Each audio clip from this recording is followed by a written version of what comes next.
ਸੋ ਜਦੋਂ ਤੁਸੀਂ ਮਿੱਠੀਆਂ ਚੀਜ਼ਾਂ ਬਾਰੇ ਸੋਚਦੇ ਹੋ ਜਾਂ ਉਹਨਾਂ ਦੀਆਂ ਤਸਵੀਰਾਂ ਦੇਖਦੇ ਹੋ ਤਾਂ ਮੂੰਹ ਦੇ ਵਿੱਚ ਪਾਣੀ ਆ ਜਾਂਦਾ, ਜਦ ਕਿ ਨਾ ਉਹ ਤੁਸੀਂ ਖਾਧੀਆਂ ਸ਼ਾਇਦ, ਪਰ ਕੇਵਲ ਸੋਚਣ ਨਾਲ ਆਪਣਾ ਮਾਈਂਡ ਇੰਨਾ ਪਾਵਰਫੁਲ ਆ ਕਿ ਬੋਡੀ 'ਚ ਚੇਂਜਸ ਟ੍ਰਿਗਰ ਹੋ ਜਾਂਦੀਆਂ ਨੇ। ਸਲਾਈਵਰੀ ਗਲੈਂਡਸ ਸਲਾਈਵਾ ਸਿਕਰੀਟ ਕਰਨ ਲੱਗ ਪੈਂਦੇ ਆ ਸਿਰਫ ਇੱਕ ਥਾਟ ਦੇ ਨਾਲ। ਤੇ ਕੁਦਰਤ ਦਾ ਇਹ ਅਸੂਲ ਸੀਗਾ ਕਿ ਜਿਹੜੀਆਂ ਮਿੱਠੀਆਂ ਚੀਜ਼ਾਂ ਨੇ ਉਹ ਸਿਹਤ ਵਾਸਤੇ ਚੰਗੀਆਂ ਹੁੰਦੀਆਂ ਸੀ। ਫਰੂਟ ਮਿੱਠੇ ਸੀਗੇ, ਫਲ ਸਾਰੇ ਮਿੱਠੇ ਸੀਗੇ। ਕੌੜੀਆਂ ਚੀਜ਼ਾਂ ਜੰਗਲਾਂ ਦੇ ਵਿੱਚ ਜਦੋਂ ਇਨਸਾਨ ਇਵੋਲਵ ਹੋਇਆ ਤੇ ਉਹ ਜ਼ਹਿਰੀਲੀਆਂ ਹੁੰਦੀਆਂ ਸੀ, ਪਰ ਆਪਣੀਆਂ ਟੇਸਟ ਬਰਡਸ ਇਵੋਲਵ ਨਹੀਂ ਕੀਤੀਆਂ, ਫੂਡ ਬਹੁਤ ਇਵੋਲਵ ਕਰ ਗਿਆ। ਸਾਇੰਸ ਨੇ ਫੂਡ ਦੀ ਬੜੀ ਮਹਾਰਤ ਹਾਸਲ ਕਰਕੇ ਉਹਨਾਂ ਨੂੰ ਬੜਾ ਰਿਫਾਈਨ ਕਰ ਦਿੱਤਾ ਤੇ ਹੁਣ ਮਿੱਠਾ ਇੱਕ ਤਰ੍ਹਾਂ ਨਾਲ ਜ਼ਹਿਰ ਬਣ ਗਿਆ। ਸੋ ਸ਼ੂਗਰ, ਮਿੱਠਾ ਇੱਕ ਸਿੰਪਲ ਕਾਰਬੋਹਾਈਡਰੇਟ ਹੈ। ਕਾਰਬੋਹਾਈਡਰੇਟਸ ਜਿਹੜੇ ਸਿੰਪਲ ਪ੍ਰੋਸੈਸਡ ਕਾਰਬੋਹਾਈਡਰੇਟਸ ਨੇ ਉਹ ਵੀ ਬਾਡੀ ਦੇ ਵਿੱਚ ਕਨਵਰਟ ਹੋ ਕੇ ਥੋੜ੍ਹੀ ਦੇਰ 'ਚ ਜੋ ਸ਼ੂਗਰ ਕਰਦੀ ਹੈ ਉਹੀ ਕਰਦੇ ਨੇ, ਗਲੂਕੋਜ਼ ਪੈਦਾ ਕਰਦੇ ਆ, ਜਿਸ ਤੋਂ ਸਰੀਰ ਨੂੰ એનર્ਜੀ ਮਿਲਦੀ ਹੈ। ਸੋ ਅਕਸਰ ਗਲੂਕੋਜ਼ એનર્ਜੀ ਦਾ ਸੋਰਸ ਆ ਹਿਊਮਨ ਬਾਡੀ ਵਾਸਤੇ, ਪਰ ਸ਼ੂਗਰ એનર્ਜੀ ਦਾ ਵਧੀਆ ਸੋਰਸ ਨਹੀਂ ਹੈ, ਜਿਹੜੀ ਰਿਫਾਈਨਡ ਸ਼ੂਗਰ ਆ। ਤੇ ਸ਼ੂਗਰ ਹਰ ਖਾਣੇ ਦੇ ਵਿੱਚ ਬੜੀ ਜਗ੍ਹਾ ਮੌਜੂਦ ਹੈ। It's hiding in plain sight. ਆਪਣੀਆਂ ਅੱਖਾਂ ਦੇ ਸਾਹਮਣੇ ਸ਼ੂਗਰ ਹੁੰਦੀ ਹੈ ਤੇ ਸਾਨੂੰ ਪਤਾ ਨਹੀਂ ਹੁੰਦਾ। ਲੂਣ ਵਾਲੀਆਂ ਚੀਜ਼ਾਂ, ਟੋਮੈਟੋ ਸੌਸ, ਕੈਚਅਪ, ਉਹਦੇ 'ਚ ਵੀ ਸ਼ੂਗਰ ਹੈ। ਕਈ ਬ੍ਰੈਡਸ ਦੇ ਵਿੱਚ ਲੂਣ ਵੀ ਹੁੰਦਾ ਤੇ ਸ਼ੂਗਰ ਵੀ ਹੁੰਦੀ ਹੈ ਜੇ ਤੁਸੀਂ ਉਹਨਾਂ ਦੇ ਇਨਗਰੀਡੀਐਂਟਸ ਪੜ੍ਹਦੇ ਹੋ। ਅਕਸਰ ਜਿਹੜੇ ਪ੍ਰੋਸੈਸਡ ਖਾਣੇ ਨੇ, ਕਈ ਕੈਂਡੀਜ਼ ਦੇ ਵਿੱਚ ਉਹ ਲੂਣ ਵੀ ਪਾਉਂਦੇ ਨੇ ਤੇ ਮਿੱਠਾ ਵੀ ਪਾਉਂਦੇ ਆ, ਕਿਉਂਕਿ ਬ੍ਰੇਨ ਦੇ ਰਿਸੈਪਟਰਸ ਨੇ ਜਿਹੜੇ ਮਿੱਠੇ ਨੂੰ ਤੇ ਲੂਣ ਦੇ ਨਾਲ ਟ੍ਰਿਗਰ ਹੁੰਦੇ ਆ, ਉਹ ਸਾਨੂੰ ਸਵਾਦ ਪਸੰਦ ਨੇ। ਸੋ ਕੰਪਨੀਆਂ ਚਾਹੁੰਦੀਆਂ ਕਿ ਅਸੀਂ ਉਹਨਾਂ ਦਾ ਬਣਾਇਆ ਹੋਇਆ ਖਾਣਾ, ਅਸੀਂ ਉਹਨੂੰ ਸਾਡੀ ਆਦਤ ਬਣ ਜਾਏ ਉਹ ਖਾਣ ਦੀ। ਸੋ ਸਾਰਾ ਕੁਝ ਘੋਲ ਕੇ ਉਹਦੇ 'ਚ ਪਾ ਦਿੰਦੇ ਆ ਤਾਂ ਕਿ ਤੁਹਾਨੂੰ ਇੱਕ ਤਰ੍ਹਾਂ ਨਾਲ ਉਹਦੀ ਐਡਿਕਸ਼ਨ ਹੋ ਜਾਏ। ਸੋ ਸ਼ੂਗਰ ਨੂੰ ਲੁਕਾ ਕੇ ਰੱਖਣ ਲਈ, ਕਿਉਂਕਿ ਹੁਣ ਸ਼ੂਗਰ ਦੀ ਥੋੜ੍ਹੀ ਬਦਨਾਮੀ ਹੋ ਗਈ ਹੈ ਤੇ ਪਤਾ ਨਾ ਲੱਗੇ ਕਿ ਖੁੱਲ੍ਹੇਆਮ ਸ਼ਰੇਆਮ ਇਹਦੇ 'ਚ ਬਹੁਤ ਖੰਡ ਪਾਈ ਹੋਈ ਹੈ, ਇੰਡਸਟਰੀ ਨੇ ਬੜੇ ਤਰ੍ਹਾਂ ਦੇ ਨਾਂ ਲੱਭ ਲਏ ਉਹਨੂੰ ਲੁਕਾਉਣ ਵਾਸਤੇ ਫੂਡਸ ਦੇ ਵਿੱਚ। ਸੋ ਤਕਰੀਬਨ 60 ਤਰ੍ਹਾਂ ਦੇ ਡਿਫਰੈਂਟ ਨਾਂ ਨੇ ਜਿਨ੍ਹਾਂ ਦਾ ਮਤਲਬ ਇਹੀ ਹੈ ਕਿ ਇਹਦੇ 'ਚ ਖੰਡ ਪਾਈ ਹੋਈ ਹੈ ਜਾਂ ਮਿੱਠਾ ਪਾਇਆ ਹੋਇਆ ਕਿਸੇ ਤਰ੍ਹਾਂ ਦਾ। ਗਲੂਕੋਜ਼, ਫਰਕਟੋਜ਼, ਸੁਕਰੋਜ਼, ਮਾਲਟੋਜ਼, ਡੈਕਸਟੋਜ਼, ਜਿਹੜੀ ਵੀ ਚੀਜ਼ ਦੇ ਪਿੱਛੇ OSE ਓਜ਼ ਲੱਗਦਾ ਹੋਵੇ ਉਹ ਅਕਸਰ ਸ਼ੂਗਰ ਹੁੰਦੀ ਹੈ। ਜਿੰਨੇ ਵੀ ਸਿਰਪ ਨੇ, corn syrup, rice syrup, high fructose corn syrup, ਸਭ ਤੋਂ ਜ਼ਹਿਰੀਲੀ ਚੀਜ਼, ਇਹ ਸਾਰੀਆਂ ਸ਼ੂਗਰਸ ਨੇ। ਸੋ ਆਪਾਂ ਨੂੰ ਪਹਿਲਾਂ ਤਾਂ ਜਦੋਂ ਤੁਸੀਂ ਕੋਈ ਚੀਜ਼ ਖਰੀਦਦੇ ਹੋ ਨਾ ਤਾਂ ਉਹਦੀ ਇਨਗਰੀਡੀਐਂਟ ਲਿਸਟ ਦੇ ਵਿੱਚ ਜ਼ਰੂਰ ਪੜ੍ਹੋ ਕਿ ਉਹਦੇ 'ਚ ਕਿੰਨੇ ਕੁ ਓਜ਼, ਕਿੰਨੀਆਂ ਕੁ ਸ਼ੂਗਰਸ, ਕਿੰਨੇ ਕੁ ਸਿਰਪਸ ਪਾਏ ਹੋਏ ਨੇ। ਜਿਹੜੀਆਂ ਲੂਣ ਵਾਲੀਆਂ ਚੀਜ਼ਾਂ ਨੇ, ਕਰੈਕਰਸ, ਚਿਪਸ, ਉਹਨਾਂ ਦੇ ਵਿੱਚ ਲੂਣ, ਮਿਰਚਾਂ ਅਤੇ ਸ਼ੂਗਰ ਤੇਲ ਦੇ ਨਾਲ ਇਹ ਸਾਰਾ ਕੁਝ ਹੀ ਪਾਇਆ ਹੁੰਦਾ ਤਾਂ ਕਿ ਤੁਸੀਂ ਐਡਿਕਟਡ ਰਹੋ। ਜਿੰਨੇ ਵੀ ਡਰਿੰਕਸ ਆਉਂਦੀਆਂ ਨੇ, ਜਿੰਨੇ ਵੀ ਜੂਸਿਸ ਆਉਂਦੇ ਆ, ਜਿਹੜੇ ਫਰੂਟ ਜੂਸ ਆਪਾਂ ਖਰੀਦਦੇ ਆ, ਉਹ ਪਿਓਰਲੀ ਸ਼ੂਗਰ ਹੀ ਹੁੰਦੀ ਆ। ਉਹਦੇ 'ਚ ਕੋਈ ਫਰੂਟ ਵਾਲੀਆਂ ਚੰਗੀਆਂ ਚੀਜ਼ਾਂ ਨਹੀਂ ਰਹਿ ਜਾਂਦੀਆਂ। ਫਲੇਵਰਡ ਵਾਟਰ, ਮਿਨਰਲ ਵਾਟਰਸ, ਕਈਆਂ ਦੇ ਵਿੱਚ ਖੰਡ ਪਾਈ ਹੁੰਦੀ ਆ ਤਾਂ ਕਿ ਉਹ ਸਾਨੂੰ ਚੰਗੇ ਲੱਗਣ। ਤੇ ਇਸੇ ਤਰ੍ਹਾਂ ਜਿਹੜੇ ਕੈਚਅਪਸ ਨੇ, ਡੋਨਟਸ ਨੇ, ਉਹਨਾਂ 'ਚ ਕੁਕੀਜ਼ ਨੇ, ਉਹਨਾਂ 'ਚ ਕਈ ਵਾਰੀ ਇੰਨੀ ਜ਼ਿਆਦਾ ਖੰਡ ਹੁੰਦੀ ਹੈ, ਜੇ ਤੁਸੀਂ ਇੱਕ ਗਲਾਸ ਪਾਣੀ 'ਚ ਖੰਡ ਘੋਲਣੀ ਸ਼ੁਰੂ ਕਰੋਗੇ ਤੇ ਕੁਛ ਦੇਰ ਬਾਅਦ ਉਹ ਹਟ ਜਾਓਗੇ, ਉਹ ਹੋਰ ਖੰਡ ਨਹੀਂ ਘੁਲੂਗੀ। ਉਹਨੂੰ ਆਪਾਂ ਕਹਿੰਦੇ ਆ ਇਹ ਸੈਚੂਰੇਟ ਹੋ ਗਿਆ ਸੋਲੂਸ਼ਨ। ਪਰ ਇੰਡਸਟਰੀ ਨੇ ਐਸੇ ਫਾਰਮੂਲੇ, ਐਸੀਆਂ ਤਕਨੀਕਾਂ ਲੱਭ ਲਈਆਂ ਜਿਨ੍ਹਾਂ ਦੇ ਨਾਲ ਉਹ ਓਵਰ ਸੈਚੂਰੇਟ, ਹਾਈਪਰ ਸੈਚੂਰੇਟ ਕਰ ਦਿੰਦੇ ਨੇ ਮਿੱਠੇ ਦੇ ਨਾਲ ਡਰਿੰਕਸ ਨੂੰ ਤੇ ਪਾਣੀ ਨੂੰ।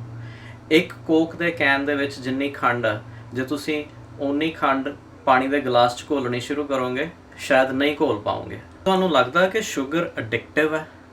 ਸਾਡੇ ਘਰ 'ਚ ਤਾਂ ਸ਼ੂਗਰ ਅਡਿਕਟਿਵ ਹੈ।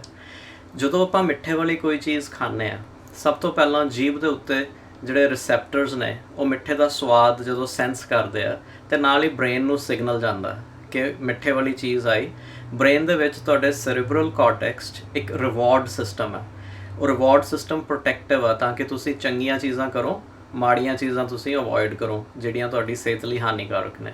ਉਹ ਰਿਵਾਰਡ ਸਿਸਟਮ ਐਕਟੀਵੇਟ ਹੋ ਜਾਂਦਾ ਤੇ ਰਿਵਾਰਡ ਸਿਸਟਮ ਦਾ ਕੁਐਸਚਨ ਇਹ ਆਉਂਦਾ ਕਿ ਕਿਵੇਂ ਦਾ ਲੱਗਿਆ, ਕੀ ਮੈਨੂੰ ਦੁਬਾਰਾ ਇਹ ਚੀਜ਼ ਖਾਣੀ ਚਾਹੀਦੀ ਹੈ, ਮੈਨੂੰ ਹੋਰ ਖਾਣੀ ਚਾਹੀਦੀ ਹੈ?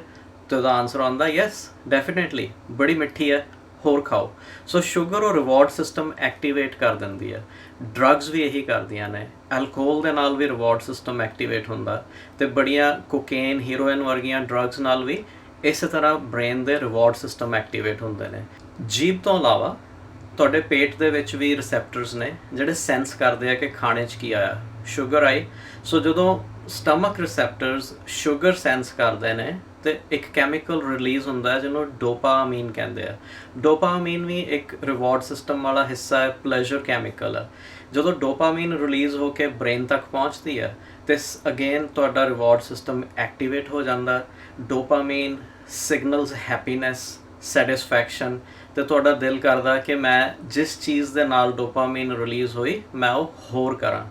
ਡਰੱਗਸ, ਕਈ ਐਕਸਰਸਾਈਜ਼ ਦੇ ਨਾਲ ਵੀ ਕੁਝ ਹਾਰਮੋਨਸ ਇਹੋ ਜਿਹੇ ਰਿਲੀਜ਼ ਹੁੰਦੇ ਨੇ। ਸੋਸ਼ਲਾਈਜ਼ ਕਰਨ ਨਾਲ, ਸੈਕਸ਼ੂਅਲ ਬਿਹੇਵੀਅਰ ਨਾਲ, ਡਰੱਗਸ ਦੇ ਨਾਲ ਵੀ ਇਹੀ ਡੋਪਾਮਾਈਨ ਰਿਲੀਜ਼ ਹੁੰਦੀ ਹੈ।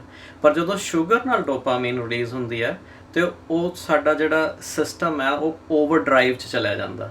ਇੱਕ ਤੇ ਮਿੱਠੇ ਦੀ ਕੋਈ ਕਮੀ ਨਹੀਂ, ਜਿੰਨਾ ਮਰਜ਼ੀ ਖਾਈ ਜਾਓ। ਤੁਹਾਡੇ ਜਿਹੜੇ ਰਿਸੈਪਟਰਸ ਨੇ ਉਹ ਯੂਜ਼ ਟੂ ਹੋ ਜਾਂਦੇ ਇੱਕ ਪਰਟੀਕੂਲਰ ਟੇਸਟ ਨੂੰ, ਤੇ ਉਸ ਤੋਂ ਬਾਅਦ ਤੁਹਾਨੂੰ ਥੋੜ੍ਹਾ ਜਿਹਾ ਹੋਰ ਮਿੱਠਾ ਪਾਉਣਾ ਪੈਂਦਾ। ਤੁਸੀਂ 1 ਚਮਚੇ ਤੋਂ ਸ਼ੁਰੂ ਕਰਦੇ ਹੋ, ਫਿਰ ਤੁਸੀਂ ਚਾਹ ਦੇ ਕੱਪ 'ਚ 1.5 ਚਮਚਾ ਪਾਉਂਦੇ ਹੋ। ਕੁਝ ਸਾਲਾਂ ਬਾਅਦ ਤੁਸੀਂ 2 ਚਮਚੇ ਪਾਉਣਾ ਪਸੰਦ ਕਰਦੇ ਹੋ। ਤੁਹਾਨੂੰ 1.5 ਚਮਚੇ ਵਾਲੀ ਚਾਹ ਲੱਗਦਾ ਹੈ ਨੋਰਮਲ ਆ, ਇਹ ਮਿੱਠੀ ਨਹੀਂ ਹੈ। ਸੋ ਤੁਹਾਨੂੰ ਥੋੜ੍ਹਾ ਜਿਹਾ ਉਸ ਤੋਂ ਵੱਧ ਮਿੱਠਾ ਚਾਹੀਦਾ ਹੁੰਦਾ। ਸੋ ਤੁਹਾਡਾ ਬ੍ਰੇਨ ਐਕਲੇਮੇਟਾਈਜ਼ ਹੋ ਜਾਂਦਾ ਕਿੰਨੀ ਤੁਸੀਂ ਖੰਡ ਖਾ ਰਹੇ ਹੋ, ਕਿੰਨੀ ਸਵੀਟਨੈਸ ਆ ਉਹਦੇ 'ਚ, ਤੇ ਉਹ ਓਵਰ ਡਰਾਈਵ 'ਚ ਜਾ ਕੇ ਤੁਹਾਨੂੰ ਸਟਿਮੂਲੇਟ ਕਰਦਾ ਕਿ ਤੁਸੀਂ ਅੱਗੇ ਨਾਲੋਂ ਹੋਰ ਵੱਧ ਮਿੱਠਾ ਖਾਓ। ਬ੍ਰੇਨ ਬੋਰਿੰਗ ਵੀ ਹੋ ਜਾਂਦਾ ਜਦੋਂ ਤੁਸੀਂ ਸੇਮ ਕੰਮ ਬਾਰ-ਬਾਰ ਕਰੋ। ਜਿਹੜੇ ਖਾਣੇ ਚੰਗੇ ਨੇ, ਜਿਵੇਂ ਵੈਜੀਟੇਬਲਸ, ਫਰੂਟਸ, ਜਿਹੜੀ ਇੱਕ ਬੈਲੈਂਸਡ ਡਾਇਟ ਹੈ, ਕੁਦਰਤੀ ਖਾਣਾ, ਉਹਦੇ ਨਾਲ ਇਹ ਸਿਸਟਮ ਓਵਰ ਡਰਾਈਵ 'ਚ ਨਹੀਂ ਜਾਂਦਾ। ਥੋੜ੍ਹੀ ਦੇਰ ਬਾਅਦ ਉਹ ਜਿਹੜੀ ਸਪਾਈਕ ਆਉਂਦੀ ਹੈ ਇਨਸੂਲਿਨ, ਡੋਪਾਮਾਈਨ ਦੀ, ਉਸ ਤੋਂ ਬਾਅਦ ਉਹ ਫਲੈਟ ਹੋਣੀ ਸ਼ੁਰੂ ਹੋ ਜਾਂਦੀ ਹੈ, ਥੱਲੇ ਨੂੰ ਆ ਜਾਂਦੀ ਹੈ। ਤੇ ਸਾਨੂੰ ਲੱਗਦਾ ਹੈ ਕਿ ਇਹ ਖਾਣਾ ਰੋਜ਼ ਖਾਂਦੇ ਆ, ਬੋਰਿੰਗ ਹੋ ਗਿਆ। ਜਦੋਂ ਕੋਈ ਨਵੀਂ ਚੀਜ਼ ਟਰਾਈ ਕਰੀਏ ਤੇ ਉਹ ਨਵੀਂ ਚੀਜ਼ ਦੇ ਨਾਲ ਫਿਰ ਉਹ ਟ੍ਰਿਗਰ ਉੱਪਰ ਨੂੰ ਜਾਂਦਾ ਹੈ, ਜ਼ਿਆਦਾ ਡੋਪਾਮਾਈਨ ਰਿਲੀਜ਼ ਹੁੰਦੀ ਹੈ। ਸੋ ਆਪਾਂ ਅਕਸਰ ਨਵੇਂ ਖਾਣੇ, ਨਵੀਆਂ ਰੈਸਿਪੀਜ਼, ਨਵੇਂ ਸਵਾਦ ਤਾਂ ਸਾਨੂੰ ਚੰਗੇ ਲੱਗਦੇ ਆ, ਤੇ ਪੁਰਾਣੇ ਸਾਡੇ ਲਈ ਥੋੜ੍ਹੇ ਬੋਰਿੰਗ ਹੋ ਜਾਂਦੇ ਆ।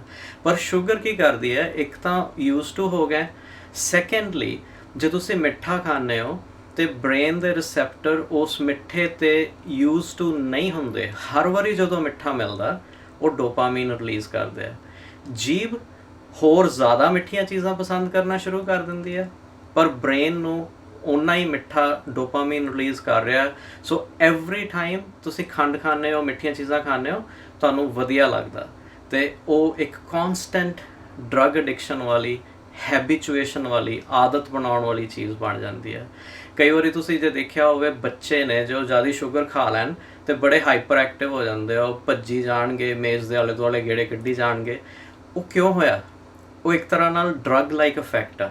ਕਦੀ ਉਹ ਸੇਬ ਖਾ ਕੇ ਜਾਂ ਕੇਲਾ ਖਾ ਕੇ ਜਾਂ ਰੋਟੀ ਖਾ ਕੇ ਇੱਦਾਂ ਨਹੀਂ ਕਰਨਗੇ। ਮਿੱਠਾ ਖਾ ਕੇ, ਚਾਕਲੇਟ ਖਾ ਕੇ, ਵੇਸਣ ਖਾ ਕੇ ਉਹ ਜ਼ਰੂਰ ਹਾਈਪਰ ਐਕਟਿਵ ਹੋ ਜਾਣਗੇ। ਸੋ ਸ਼ੂਗਰ ਇੱਕ ਤਰ੍ਹਾਂ ਨਾਲ ਬ੍ਰੇਨ 'ਤੇ ਕਿਸੇ ਹੱਦ ਤੱਕ ਡਰੱਗ ਦੀ ਤਰ੍ਹਾਂ ਹੀ ਅਸਰ ਕਰਦੀ ਹੈ। ਉਹਨੇ ਇਮੀਡੀਏਟ, ਉਹਨੇ ਸੀਰੀਅਸ ਇਫੈਕਟ ਨਹੀਂ ਉਹਦੇ ਹੁੰਦੇ, ਪਰ ਲੌਂਗ ਟਰਮ ਦੇ ਵਿੱਚ ਇਹਦੇ ਇਫੈਕਟ ਉਨੇ ਹੀ ਹਾਨੀਕਾਰਕ ਨੇ। ਇਸ ਤਰ੍ਹਾਂ ਆਪਾਂ ਅੱਗੇ ਗੱਲ ਕੀਤੀ ਸੀਗੀ ਕਿ ਜ਼ਿਆਦਾ ਸ਼ਰਾਬ ਪੀਣ ਨਾਲ ਲਿਵਰ ਡੈਮੇਜ ਹੁੰਦਾ ਹੈ, ਫੈਟੀ ਲਿਵਰ ਬਣਦਾ ਹੈ, ਸਿਰੋਸਿਸ ਹੁੰਦਾ ਲਿਵਰ ਦਾ। ਉਸੇ ਤਰ੍ਹਾਂ ਹੁਣ non alcoholic fatty liver disease ਬਹੁਤ ਕਾਮਨ ਹੈ, ਜਿਹਦਾ ਕਾਰਨ high sugar, high carb, high fat processed ਖਾਣੇ ਨੇ। ਜਿਹੜੀ ਐਕਸਟਰਾ ਐਨਰਜੀ ਬਾਡੀ ਨੂੰ ਮਿਲਦੀ ਹੈ, ਐਕਸਟਰਾ ਕੈਲਰੀਜ਼ ਮਿਲਦੀਆਂ ਨੇ, ਉਹ ਕਿਸੇ ਨਾ ਕਿਸੇ ਜ਼ਰੀਏ ਕਨਵਰਟ ਹੋ ਕੇ ਲਿਵਰ 'ਚ ਸਟੋਰ ਹੋਣੀਆਂ ਸ਼ੁਰੂ ਹੋ ਜਾਂਦੀਆਂ। ਸੋ ਐਲਕੋਹਲ ਦੇ ਜਿਹੜੇ ਇਫੈਕਟਸ ਆ ਲੌਂਗ ਟਰਮ ਦੇ ਵਿੱਚ, ਜਿਹੜੀ ਕ੍ਰੋਨਿਕ ਐਲਕੋਹਲ ਐਕਸਪੋਜ਼ਰ ਆ, ਜੇ ਫਰਕਟੋਜ਼ ਵਰਗੀ ਸ਼ੂਗਰ ਲਈ ਜਾਏ, ਜਿਹੜੀ ਪ੍ਰੋਸੈਸਡ ਫਰਕਟੋਜ਼ ਵਾਲੀ ਸ਼ੂਗਰ ਆ, ਤੇ ਉਹਦੇ ਕਾਫੀ ਸਿਮਿਲਰ ਇਫੈਕਟ ਨੇ। ਦੋਨੋਂ ਪੈਨਕ੍ਰੀਆਸ 'ਤੇ ਮਾੜਾ ਅਸਰ ਕਰਦੀਆਂ ਨੇ। ਹਾਈਪਰ ਇਨਸੂਲੀਮੀਆ ਹੁੰਦਾ ਦੋਨਾਂ ਦੇ ਨਾਲ। ਤੁਹਾਡੇ ਲਿਪਿਡਸ ਜਿਹੜੇ ਨੇ, ਟ੍ਰਾਈਗਲਿਸਰਾਈਡਸ, ਲਿਪਿਡ ਪ੍ਰੋਫਾਈਲ ਖਰਾਬ ਹੁੰਦੀ ਹੈ। ਤੁਹਾਡਾ ਲਿਵਰ ਡੈਮੇਜ ਹੁੰਦਾ, ਮੋਟਾਪਾ ਕਾਜ਼ ਕਰਦੇ ਨੇ, ਹਾਈ ਬਲੱਡ ਪ੍ਰੈਸ਼ਰ ਕਾਜ਼ ਕਰਦੇ ਨੇ, ਤੇ ਦੋਨੋਂ ਹੀ ਹੈਬਿਟ ਫਾਰਮਿੰਗ ਨੇ, ਦੋਨੋਂ ਹੀ ਐਡਿਕਟਿਵ ਨੇ।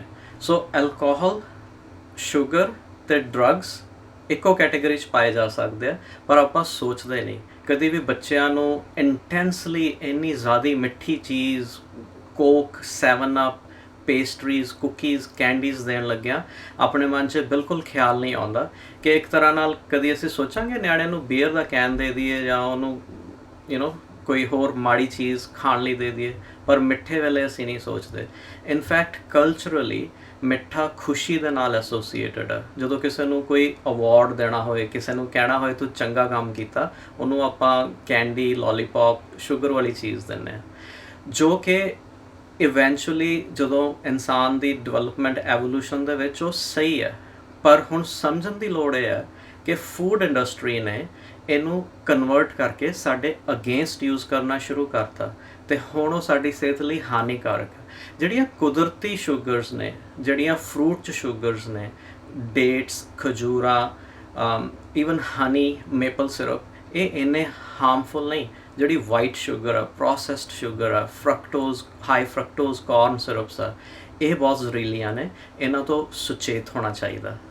ਸਟੈਂਡਰਡ ਅਮਰੀਕਨ ਡਾਇਟ ਦੇ ਵਿੱਚ ਜੋ ਮਾੜੇ ਇਨਗਰੀਡੀਐਂਟਸ ਆ, ਜਿੰਨੀਆਂ ਵੀ ਟਰਾਂਸ ਫੈਟਸ ਆ ਜਾਂ ਹਾਈ ਕਲੋਰਿਕ ਚੀਜ਼ਾਂ ਨੇ ਜਿਨ੍ਹਾਂ ਦੇ ਨਾਲ ਸਿਹਤ ਖਰਾਬ ਹੁੰਦੀ ਆ, ਉਹਨਾਂ ਦਾ primary source fruits and vegetables ਨਹੀਂ ਹੈਗੇ। ਉਹਨਾਂ ਦਾ ਪ੍ਰਾਇਮਰੀ ਸੋਰਸ ਖਜੂਰਾਂ ਨਹੀਂ, ਉਹਨਾਂ ਦਾ ਪ੍ਰਾਇਮਰੀ ਸੋਰਸ ਨੇ ਕੁਕੀਜ਼, ਕੇਕਸ, ਰਿਫਾਈਨਡ ਆਟੇ, ਰਿਫਾਈਨਡ ਬ੍ਰੈਡਸ, ਪਾਈਜ਼, ਜਿੰਨੀਆਂ ਵੀ ਬੇਕਿੰਗ ਵਾਲੀਆਂ ਚੀਜ਼ਾਂ ਨੇ, ਤਕਰੀਬਨ 40% ਕੰਟਰੀਬਿਊਸ਼ਨ ਉਹਨਾਂ ਦੀ ਹੈ ਇਹ ਸਾਰੇ ਹਾਰਮਫੁਲ ਇਫੈਕਟਸ ਦੇ ਵਿੱਚ। ਜਿਹੜੀਆਂ ਚੀਜ਼ਾਂ ਅਸਲ ਖਾਣ ਵਾਲੀਆਂ ਸੀਗੀਆਂ ਉਹ ਅਸੀਂ ਹੁਣ ਡੈਕੋਰੇਸ਼ਨ ਲਈ ਯੂਜ਼ ਕਰਦੇ ਹਾਂ। ਕੇਕ ਦੇ ਆਲੇ ਦੁਆਲੇ ਜਿਹੜਾ ਫਰੂਟ ਲੱਗਾ ਹੁੰਦਾ, ਉਹ ਜਿਹੜੀ ਮਿਡਲ 'ਚ ਚੀਜ਼ ਆ ਉਹ ਖਾਣ ਵਾਲੀ ਨਹੀਂ ਸੀਗੀ। ਸੋ ਅਸੀਂ ਚੰਗੀ ਚੀਜ਼ ਨੂੰ ਡੈਕੋਰੇਸ਼ਨ ਬਣਾਤਾ, ਮਾੜੀ ਚੀਜ਼ ਨੂੰ ਆਪਣਾ ਮੇਨ ਫੂਡ ਬਣਾ ਦਿੱਤਾ। ਜਿਹੜਾ ਦਿਨ ਸ਼ੁਰੂ ਕਰਦੇ ਆ, ਬ੍ਰੇਕਫਾਸਟ 'ਚ ਅਕਸਰ ਸੀਰੀਅਲ ਵਾਲਾ ਡੱਬਾ ਕੱਢਿਆ ਜਾਂਦਾ, ਉਹਦੇ 'ਚ ਦੁੱਧ ਪਾਇਆ ਜਾਂਦਾ ਅਤੇ ਸੀਰੀਅਲ ਖਾਧੇ ਜਾਂਦੇ ਨੇ। ਵੱਡੇ ਗਰੋਨ ਅਪ ਵੀ ਸੀਰੀਅਲ ਖਾਂਦੇ ਨੇ, ਕਈ ਵਾਰੀ ਸ਼ਾਮ ਨੂੰ ਵੀ ਖਾਂਦੇ ਆ। ਇਹ ਸਨੈਕ ਬਣ ਜਾਂਦਾ ਕਿਉਂਕਿ ਈਜ਼ੀ ਹੈ, ਬੜਾ ਕਨਵੀਨੀਅੰਟ ਆ ਅਤੇ ਉਹਦੀ ਜਿਹੜੀ ਕਰੰਚੀ ਫੀਲਿੰਗ ਆ ਉਹ ਸਾਨੂੰ ਚੰਗੀ ਲੱਗਦੀ ਹੈ। ਪਰ ਜਿੰਨੇ ਵੀ ਸੀਰੀਅਲ ਆਉਂਦੇ ਨੇ ਉਹ ਰੰਗ ਬਰੰਗੇ serial, it's just like eating sugar. ਉਹਦੇ ਨਾਲੋਂ ਤੁਸੀਂ ਮਾਰਸ਼ਮੈਲੋਜ਼ ਖਾ ਲਓ ਜਾਂ ਉਹ ਸੀਰੀਅਲ ਖਾ ਲਓ, ਉਹ ਇੱਕੋ ਜਿਹੀ ਗੱਲ ਹੈ। ਬੱਚਿਆਂ ਦੇ ਦਿਨ ਦੀ ਸ਼ੁਰੂਆਤ ਸੀਰੀਅਲ ਨਾਲ ਕਰਨੀ ਸੇਮ ਹੈ ਕਿ ਉਹਨਾਂ ਨੂੰ ਆਪਾਂ 3-4 ਚਮਚੇ ਖੰਡ ਦੇ ਭਰ ਕੇ ਖਵਾ ਦਈਏ ਅਤੇ ਐਗਜ਼ੈਕਟਲੀ ਸੇਮ ਨਿਊਟ੍ਰੀਸ਼ਨਲ ਵੈਲਿਊ ਆ। ਉਹਦੇ 'ਚ ਕੋਈ ਵੀ ਫਾਈਬਰ, ਵਾਈਟਾਮਿਨਸ, ਮਿਨਰਲਸ, ਫਾਈਟੋਨਿਊਟਰੀਐਂਟਸ, ਜੋ ਚੀਜ਼ਾਂ ਵੀ ਹੋਲਸਮ ਖਾਣੇ 'ਚ ਸੀਗੀਆਂ ਉਹ ਸਾਰੀਆਂ ਖ਼ਤਮ ਹੋ ਜਾਂਦੀਆਂ ਨੇ ਬਾਏ ਦਾ ਟਾਈਮ ਉਹਨੂੰ ਪ੍ਰੋਸੈਸ ਕਰਕੇ, ਉਹਨੂੰ ਰੰਗ ਬਰੰਗਾ ਬਣਾ ਕੇ, ਕਰੰਚੀ ਫੀਲਿੰਗ ਦੇ ਕੇ ਇੱਕ ਡੱਬੇ 'ਚ ਪੈਕ ਕੀਤਾ ਜਾਏ। ਸੋ ਦਿਨ ਦੀ ਸ਼ੁਰੂਆਤ ਸਹੀ ਕਰੋ, ਫਰੂਟਸ ਤੋਂ ਕਰੋ, ਸਮੂਦੀਜ਼ ਤੋਂ ਕਰੋ ਅਤੇ ਜਿਹੜੇ ਤੁਹਾਡੇ ਬ੍ਰੇਕਫਾਸਟ ਸੀਰੀਅਲ ਨੇ ਉਹਨਾਂ ਬਾਰੇ ਆਪਣੀ ਸੋਚ ਬਦਲੋ। ਬਦਲਣਾ ਇੱਕ ਪ੍ਰੋਸੈਸ ਹੈ, ਜਾਣਕਾਰੀ ਹਾਸਲ ਕਰਨਾ ਉਹਦਾ ਪਹਿਲਾ ਸਟੈਪ ਹੈ, ਉਸ ਜਾਣਕਾਰੀ ਨੂੰ ਹੌਲੀ ਹੌਲੀ ਅਪਲਾਈ ਕਰਨਾ ਦੂਸਰਾ ਸਟੈਪ ਹੈ। ਇਟਸ ਨੈਵਰ ਅਬਾਊਟ ਪਰਫੈਕਸ਼ਨ ਕਿ ਆਪਾਂ ਪਰਫੈਕਟ ਹੋ ਜਾਈਏ, ਇਟਸ ਆਲਵੇਜ਼ ਅਬਾਊਟ ਪ੍ਰੋਗਰੈਸ ਕਿ ਅੱਜ ਅਸੀਂ ਕੱਲ੍ਹ ਨਾਲੋਂ ਕੁਛ ਚੰਗਾ ਕੀਤਾ। ਜਦੋਂ ਵੀ ਕੁਛ ਚੇਂਜ ਕਰਨਾ ਹੋਵੇ ਪਹਿਲਾਂ ਨੌਲੇਜ ਦੀ ਕਮੀ ਹੁੰਦੀ ਹੈ। ਜੇ ਨੌਲੇਜ ਮਿਲ ਗਈ ਤਾਂ ਬਹੁਤ ਟਾਈਮ ਨਹੀਂ ਲੱਗਦਾ, ਆਪਣੇ ਬਾਡੀ ਦੇ ਸਾਰੇ ਸੈੱਲ ਨਵੇਂ ਬਣਦੇ ਨੇ। ਤੁਹਾਡੀਆਂ ਜੀਭ 'ਤੇ ਜਿਹੜੇ ਟੰਗ ਟੇਸਟ ਰਿਸੈਪਟਰ ਸੈੱਲਸ ਆ ਉਹ ਵੀ ਨਵੇਂ ਬਣਦੇ ਨੇ। ਜੇ ਤੁਸੀਂ ਤਕਰੀਬਨ ਇਹ ਸਟੱਡੀ ਹੋਈ ਹੈ ਕਿ 28 ਦਿਨ ਵਾਸਤੇ ਆਪਣੀ ਜੀਭ ਨੂੰ ਕਿਸੇ ਸਵਾਦ ਤੋਂ ਵਾਂਝਾ ਰੱਖੋਗੇ, ਜੇ ਮਿੱਠਾ ਨਹੀਂ ਖਾਓਗੇ, ਮਿੱਠੇ ਦਾ ਅਮਾਊਂਟ ਬਹੁਤ ਘਟਾ ਦਿਓਗੇ ਅਤੇ ਤੁਹਾਡਾ ਮਿੱਠੇ ਦਾ ਟੇਸਟ ਚੇਂਜ ਹੋ ਜਾਊਗਾ। ਜਿਹੜੀ ਚੀਜ਼ ਤੁਹਾਨੂੰ ਚੰਗੀ ਲੱਗਦੀ ਸੀ ਤੁਸੀਂ ਉਹ ਦੁਬਾਰਾ ਖਾਓਗੇ, ਤੁਹਾਨੂੰ ਲੱਗੂਗਾ ਇਹ ਬਹੁਤ ਜ਼ਿਆਦਾ ਮਿੱਠੀ ਹੈ। ਅਕਸਰ ਹੁੰਦਾ ਕਿ ਕਈ ਖਾਣੇ ਕਈਆਂ ਨੂੰ ਬੜੇ ਵਧੀਆ ਲੱਗਦੇ ਆ, ਦੂਸਰਾ ਬੰਦਾ ਕਹੂਗਾ ਯਾਰ ਇਹ ਤਾਂ ਬਹੁਤ ਜ਼ਿਆਦਾ ਮਿੱਠਾ ਹੈ, ਤੂੰ ਕਿਵੇਂ ਖਾ ਲਿਆ?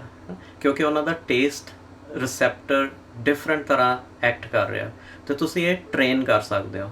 ਜੇ ਤੁਹਾਨੂੰ ਮਿੱਠੇ ਦੀ ਆਦਤ ਪੈ ਗਈ ਹੈ ਅਤੇ ਉਹ ਵੀ ਤੁਸੀਂ ਟ੍ਰੇਨ ਹੋ ਕੇ ਪਾਈ ਹੈ, ਉਹਨੂੰ ਤੁਸੀਂ ਰਿਵਰਸ ਕਰ ਸਕਦੇ ਹੋ। ਅਤੇ ਬੱਚਿਆਂ ਵਾਸਤੇ ਇਹ ਬਹੁਤ ਜ਼ਰੂਰੀ ਹੈ। ਬੱਚਿਆਂ ਦੀ ਪੈਨਕ੍ਰੀਆਜ਼, ਉਹਨਾਂ ਦੇ ਗਲੈਂਡਸ ਬਹੁਤ ਛੋਟੇ ਆ, ਉਹ ਇੱਕ ਗਰੋਨ ਅਪ ਐਡਲਟ ਦੇ ਵਾਂਗੂ ਹਰ ਚੀਜ਼ ਨੂੰ ਹੈਂਡਲ ਨਹੀਂ ਕਰ ਸਕਦੇ। ਪਰ ਬੱਚਿਆਂ ਦੀ ਬਾਡੀ ਬੜੀ ਰੈਜ਼ੀਲੀਐਂਟ ਵੀ ਹੈ ਕਿਉਂਕਿ ਉਹ ਗਰੋ ਹੋ ਰਹੇ ਹੁੰਦੇ ਆ ਅਤੇ ਉਹਨਾਂ 'ਚ ਪ੍ਰੋਬਲਮਸ ਸ਼ੋ ਨਹੀਂ ਹੁੰਦੀਆਂ।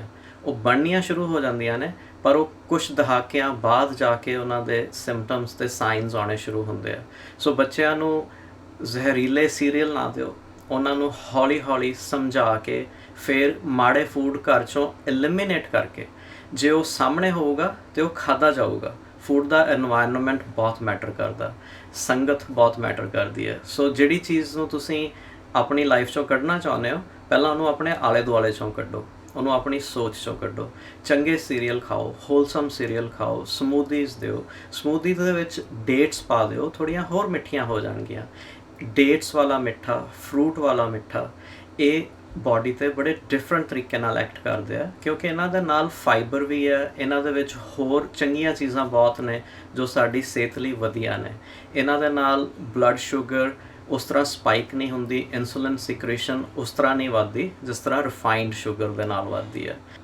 ਆਲਟਰਨੇਟਿਵਸ ਦੇ ਤੌਰ 'ਤੇ ਜੇ ਤੁਹਾਨੂੰ ਕਿਸੇ ਚੀਜ਼ 'ਚ ਘੋਲਣ ਵਾਸਤੇ ਖੰਡ ਚਾਹੀਦੀ ਹੈ, ਮੇਪਲ ਸਿਰਪ ਯੂਜ਼ ਕਰੋ, ਹਨੀ ਯੂਜ਼ ਕਰੋ ਥੋੜ੍ਹੇ ਅਮਾਊਂਟਸ ਦੇ ਵਿੱਚ, ਅਤੇ ਹੌਲੀ ਹੌਲੀ ਤੁਹਾਡੇ ਟੇਸਟ ਚੇਂਜ ਹੋਣਗੇ। ਜੇ ਤੁਸੀਂ ਆਪਣੇ ਬਿਲਕੁਲ 100% ਮਿੱਠਾ ਬੰਦ ਕਰ ਦਿੰਦੇ ਹੋ ਥੋੜ੍ਹੇ ਦਿਨਾਂ ਲਈ, ਤਾਂ ਤੁਹਾਡਾ ਟੇਸਟ ਬੜੀ ਜਲਦੀ ਰੀਸੈਟ ਹੋ ਜਾਂਦਾ।